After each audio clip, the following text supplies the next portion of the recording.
I cut these two, they're 18-inch discs. They're exactly 18 inches. 400 and something. This one's covered in like a plastic. This one is not.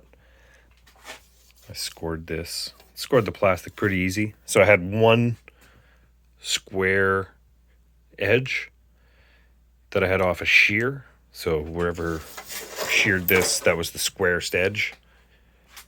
Then I measured everything on the surface plate. Got the measurement here, so I went 230 millimeters up. So it was 460, something like that. Did my center line. I think this is 85 millimeter. On my rotary table here, it's weird because this one is further away than this one, right? Look, it's a ring. It's like 2 rings away. Anyway, so this layout pattern is kind of strange. But when I put it on these two, I have it at 0. So I know that if I align my drill up over here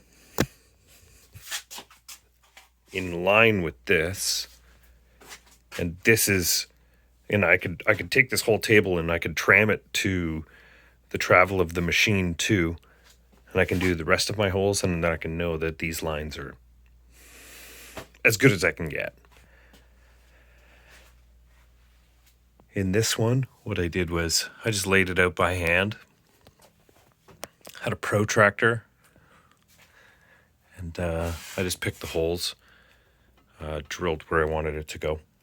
But I took some of the other drawings.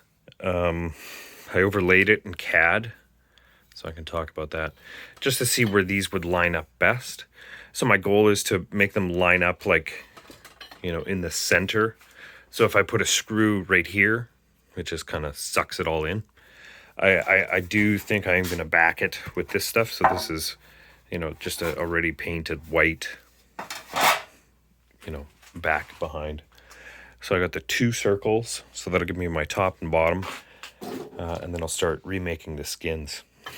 I had an accident, but I'm going to keep it to remind me.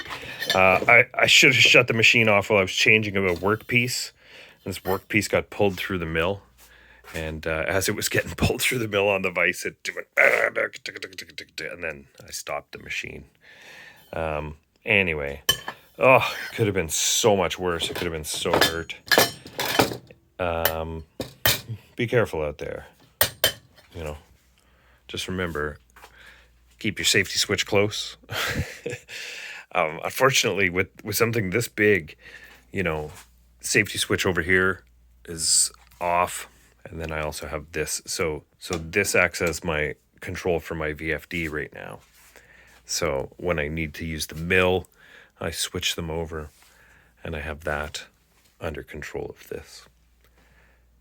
And then I'm away from the work. I have to get away from the work to stop the machine, which is kind of a good force of habit, unlike this switch up here, which kind of forces me to jump into the work a little bit. It can be scary, let me tell you. When something gets sucked through the machine, when you're not paying attention, it gives you an appreciation for all your fingers.